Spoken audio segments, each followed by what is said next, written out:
नहमदुहु व नसल्ली अला रसूलिहिल करीम अम्मा बाद फ़अऊज़ु बिल्लाहि मिनश शैतानिर रजीम बिस्मिल्लाहिर रहमानिर रहीम रब्बी इश्रह ली सदरी व यस्सिर ली अमरी वहलुल उक़दतम मिन लिसानी लियफ़क़हू क़ौली रब्बी यस्सिर वला तुअस्सिर व तम्मिम बिल खैर व बिका नस्ताईन आमीन या रब्बिल आलमीन।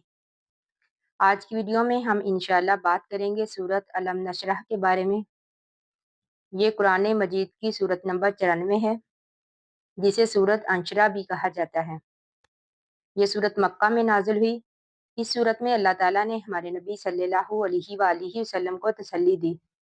इस सूरत में अल्लाह ताला हमें ये पैगाम देते हैं कि हर मुश्किल के साथ आसानी है। अल्लाह ताला ने फरमाया फ़इन्ना मअल उसरी युसरा। तो इसी तरह हम आज की वीडियो में बात करेंगे इस सूरत को पढ़ने के तरीके के बारे में कि हम कितनी बार पढ़े हर नमाज के बाद, ख़ास तौर पर जुमा के दिन।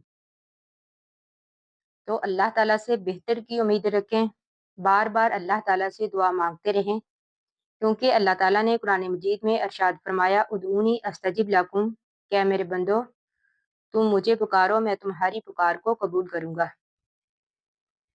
तो इसी तरह सूरत अलम नशरह जो है, इसे हर नमाज के बाद 7 मरतबा पढ़े। फिर अल्लाह ताला से अपने मकसद के लिए दुआ करें। अगर कोई बड़ी परेशानी है, कोई ख़ास मकसद है, तो इस सूरत को 11 मरतबा पढ़े। इस सूरत को पढ़ने के बाद 100 मरतबा या वासिउ या फत्ताहु का विर्द करें। फिर अल्लाह ताला से दुआ करें, इंशाअल्लाह अल्लाह ताला हमारी दुआ को कबूल करेंगे। तो इसी तरह जुमा के दिन फजर की नमाज के बाद सूरत अलम नशरह को 21 बार पढ़ें। इसके बाद अल्लाह ताला से अपने रिज़्क़ में बरकत के लिए दुआ करें। अल्लाह ताला से अपने मकसद के लिए दुआ करें। अल्लाह ताला के सामने अपनी मुश्किलात बयान करें, तो बस बेशक वो अल्लाह ताला हमारी दुआओं को कबूल करने पर कादिर है। ये सूरत जो है अलम नशरा, इसके पढ़ने से हमें बेशुमार फ़वाइद हासिल होते हैं, मुश्किलात दूर होती हैं, रिज़्क़ में कशादगी पैदा होती है, यानी रिज़्क़ में हर तरह की तंगी ख़त्म हो जाती है। तो इसी तरह ये सूरत जो है ईमान में इज़ाफ़े का सबब बनती है। ये सूरत जो है अल्लाह पर यकीन को और भी मजबूत करती है, क्योंकि अल्लाह ताला ने इस सूरत में फरमाया कि हर तंगी के बाद आसानी है। तो इसीलिए अल्लाह ताला से बेहतर की उम्मीद रखें, बार बार अल्लाह ताला से दुआ मांगते रहें।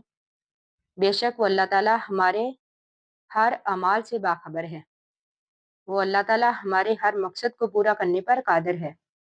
अल्लाह ताला से दुआ है कि अल्लाह ताला हमें दुनिया और आखिरत की भलाई अता करे। आमीन सुम्मा आमीन। आखिरु दावाना अनिल हम्दुलिल्लाहि रब्बिल आलमीन। अस्सलामु अलैकुम व रहमतुल्लाहि व बरकातुहू।